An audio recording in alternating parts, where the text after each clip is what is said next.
ಇನ್ನು ಚಿಂತಾಮಣಿಯಲ್ಲಿ ಪ್ರಸಾದ ಸೇವಿಸಿ ಇಬ್ಬರು ಮಹಿಳೆಯರು ಸಾವನ್ನಪ್ಪಿರುವ ಪ್ರಕರಣಕ್ಕೆ ಸಂಬಂಧಪಟ್ಟ ಹಾಗೆ ಪ್ರಸಾದ ತಯಾರಿಸಿದವರು ಮತ್ತು ವಿತರಿಸಿದವರ ವಿರುದ್ಧ ಎಫ್ಐಆರ್ ಆಗಿದೆ. ಚಿಂತಾಮಣಿ ನಗರ ಠಾಣೆಯಲ್ಲಿ ಎಫ್ಐಆರ್ ದಾಖಲಾಗಿದೆ.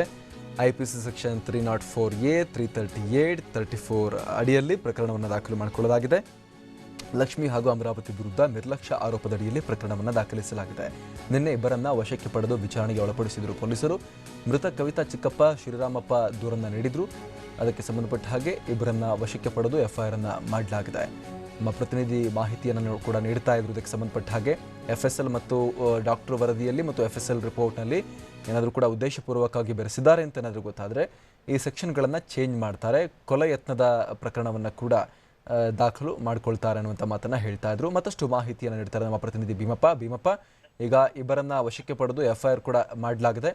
ಇದುವರೆಗಿನ ವಿಚಾರಣೆ ವೇಳೆ ಏನೆಲ್ಲ ಹೇಳಿದ್ದಾರೆ ಅಂತ ಇವರು ಏನೇನು ವಿಚಾರಗಳನ್ನ ಪೊಲೀಸರ ಮುಂದೆ ಹೇಳಿದ್ದಾರೆ ಅಂತ? ಅಮರಿ ಒಂದು ಗಂಗಮ್ಮ ಗುಡಿ ಪಕ್ಕದಲ್ಲಿ ಲಕ್ಷ್ಮಿ ಅಂತಕ್ಕಂಥವ್ರು ಒಂದು ಜ್ಯುವೆಲರಿ ಶಾಪ್ ಅನ್ನು ಇಟ್ಕೊಂಡು ನಡೆಸ್ತಾ ಇದ್ರು. ಅವ್ರ ಮೇಲೆ ಇದೊಂದು ಏನು ಪ್ರಸಾದ ತಯಾರು ಮಾಡಿ ಕೊಟ್ಟಂತ ಒಂದು ಆರೋಪ ಇತ್ತು. ಮತ್ತೆ ಆ ಪ್ರಸಾದವನ್ನು ತಂದು ಭಕ್ತರಿಗೆ ಹಂಚಿದಂತ ಅಮರಾವತಿ ಅವರು ಅವರಿವರ ಮನೆಯಲ್ಲಿ ಕೆಲಸ ಮಾಡ್ಕೊಂಡು ಲಕ್ಷ್ಮಿಯವರ ಮನೆಯಲ್ಲಿ ಸಹ ಕೆಲಸ ಮಾಡ್ಕೊಂಡಿದ್ರು.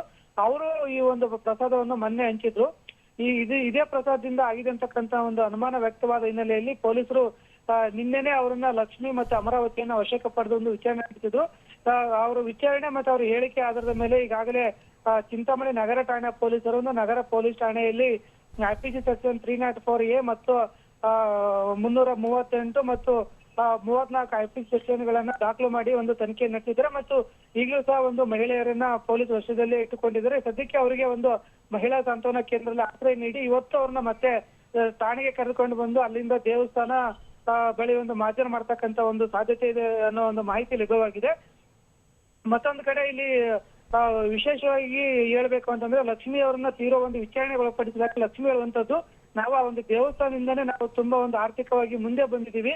ಹಾಗಾಗಿ ಇದು ಪ್ರಥಮ ಬಾರಿಗೆ ಏನಲ್ಲ, ನಾವು ತಿಂಗಳಲ್ಲಿ 2-3 ಬಾರಿ ಈ ರೀತಿ ಒಂದು ಪ್ರಸಾದವನ್ನು ಮಾಡಿ ನಾವೇ ಹಂಚ್ತಾ ಇದ್ವಿ ನಮ್ಮ ಕೈಯಾರೆ. ಆದ್ರೆ ಮೊನ್ನೆ ನಾವು ಬಿಜಿ ಇದ್ದ ಕಾರಣ ಅವರ ಪತಿಗೆ ಒಂದು ಆಸ್ಪತ್ರೆ ಕೆಲಸ ಇರುವ ಕಾರಣ ನಾನು ಆ ಪ್ರಸಾದವನ್ನು ನಾನೇ ಮಾಡಿಕೊಟ್ಟಿದ್ದು. ಅದಕ್ಕೆ ಈ ಒಂದು ಸಕ್ಕರೆ, ತುಪ್ಪ ಮತ್ತು ಕೊಬ್ಬರಿಯನ್ನು ಹಾಕಿ ವಿಶೇಷವಾಗಿ ಮಾಡಿಕೊಟ್ಟಿದ್ದೆ. ಅದು ಕೇವಲ ಅರ್ಧ kg ಮಾತ್ರ ಈ ರವೆ ಪಾಯಸ ತರ ಮಾಡಿಬಿಟ್ಟು ನಾನು ಮಾಡಿಕೊಟ್ಟಿರೋದು. ಅದನ್ನ ಅಮರಾವತಿಗೆ ವಿತರಣೆ ಮಾಡಕ್ಕೆ ಹೇಳಿದ್ದು. ಅಮರಾವತಿ ಮತ್ತೊಂದು ಕೆಲಸದ ಕಡೆ ಹೋಗ್ಬೇಕಾದ ಕಾರಣ ಅವ್ರು ತುರ್ತಾಗಿ ಬನ್ನಿ ಅಂತೇಳಿ ಕೂಗ್ಬಿಟ್ಟು ಪ್ರಸಾದವನ್ನು ಕೊಟ್ಟು ಅಲ್ಲಿಂದ ತೆರಳಿದ್ದಾಳೆ. ಇದರಲ್ಲಿ ನಮ್ಮಿಂದ ಯಾವುದೇ ಲೋಪವಾಗಿಲ್ಲ. ಆದ್ರೆ ಮಾಡಿದ್ದು ನಾವೇ, ಪ್ರತಿ ಬಾರಿ ಈ ತರ ನಾವು ಮಾಡ್ತಾ ಇದೀವಿ, ಯಾವತ್ತೂ ಈ ರೀತಿ ಆಗಿಲ್ಲ. ಆದ್ರೆ ನಮ್ಮ ಪ್ರಸಾದದಿಂದನೇ ಈ ರೀತಿ ಆಗಿದೆ ಅನ್ನೋದನ್ನ ಅವ್ರು ಒಪ್ತಾ ಇಲ್ಲ. ಅದೇ ರೀತಿಯಾಗಿ ಅಲ್ಲಿ ಇನ್ನು 3 ಜನ ಪ್ರಸಾದಗಳನ್ನ ವಿತರಣೆ ಮಾಡಿದ್ದಾರೆ. ಅದರಲ್ಲಿ ಚಿತ್ರಾನ್ನ ಇರ್ಬೋದು, ಮೊಸರನ್ನ ಇರ್ಬೋದು, ಮತ್ತೊಬ್ಬರು ಒಂದು ಆರೆಂಜ್ ಕಲರ್ ಕೇಸರಿ ಬಾತನ್ನು ವಿತರಣೆ ಮಾಡಿದ್ದಾರೆ. ಆದ್ರೆ ಅದೆಲ್ಲವನ್ನು ಬಿಟ್ಟು ನಮ್ಮನ್ನೇ ವಿತರಣೆ ಮಾಡ್ತಾ ಇರೋದು ನಮಗೇನು ಎದೆಗುಂದಿಲ್ಲ. ನಾವು ಧೈರ್ಯವಾಗಿ ಇರೋ ವಿಚಾರನ ಹೇಳ್ತೇವೆ. ನೀವು ತನಿಖೆ ಮಾಡಿ, ತನಿಖೆಯಲ್ಲಿ ನಮ್ಮ ನಾವು ಆರೋಪ ಸಾಬೀತಿದ್ರೆ ನಾವು ಜೈಲಿಗೆ ಹೋಗಕ್ಕೆ ರೆಡಿ ಇದೀವಿ ಅಂತ ಹೇಳಿ ಒಂದು ಲಕ್ಷ್ಮಿ ಒಂದು TV9ಗೆ ದೂರವಾಣಿ ಮೂಲಕ ಹೇಳಿಕೆಯನ್ನು ಕೂಡ ನೀಡಿದ್ದಾರೆ. ಸದ್ಯಕ್ಕೆ ಒಟ್ಟಾರೆಯಾಗಿ ಪೊಲೀಸರು ಈ ಒಂದು ಎಲ್ಲಾ ಮಾದರಿಗಳನ್ನ ಮತ್ತು ಪ್ರಸಾದವನ್ನ ಸಂಗ್ರಹಿಸಿದ್ದು ಅದನ್ನೊಂದು FSL ರಿಪೋರ್ಟ್ಗಾಗಿ ಕಳಿಸೋದಕ್ಕೆ ಕಾಯ್ತಾ ಇದ್ದಾರೆ. ಮತ್ತೊಂದು ಕಡೆ ಮೇಲ್ನೋಟಕ್ಕೆ ವೈದ್ಯರು ಸಹ ಇದು ಫುಡ್ ಪಾಯ್ಸನ್ ಇಂದ ಈ ತರ ಆಗಿದೆ ಅಂತ ಹೇಳಿ ತಿಳಿಸಿದ್ದಾರೆ. ಪೊಲೀಸರು ಇನ್ನು ಇದನ್ನ ತೀವ್ರಗತಿಯಲ್ಲಿ ಒಂದು ತನಿಖೆ ನಡೆಸ್ತಾ ಇದ್ದಾರೆ. Amar, thank you Bhimappa.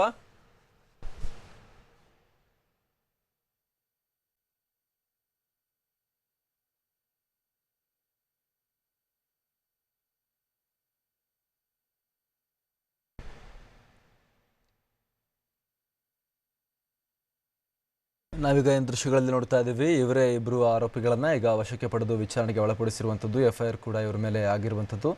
ಇವರಂತೂ ತುಂಬ ಧೈರ್ಯವಾಗಿ ಹೇಳ್ತಿದ್ದಾರೆ, ನಾವು ಈ ಥರ ತುಂಬ ಸಲ ಪ್ರಸಾದ ಮಾಡಿಕೊಟ್ಟಿದ್ವಿ, ನಿನ್ನೆ ಕೂಡ ಪ್ರಸಾದವನ್ನು ಮಾಡಿಕೊಟ್ಟಿದ್ವಿ, ನಮ್ದೇನೋ ತಪ್ಪಿದ್ರೆ ನೀವು ನಮ್ಮನ್ನು ಜೈಲಿಗೆ ಹಾಕಿ ತೊಂದರೆ ಇಲ್ಲ. ಸುಮ್ಮನೆ ಅಲ್ಲಿ ನಾವು ಮಾತ್ರ ಅಲ್ಲ, ಬೇರೆಯವರು ಕೂಡ ಇನ್ನೊಂದು 2-3 ಕಡೆಯವರು ಕೂಡ ಪ್ರಸಾದವನ್ನು ಮಾಡಿಕೊಟ್ಟಿದ್ರು, ಚಿತ್ರಾನ್ನ ಅದು ಇದು ಅಂತ ಹೇಳಿ.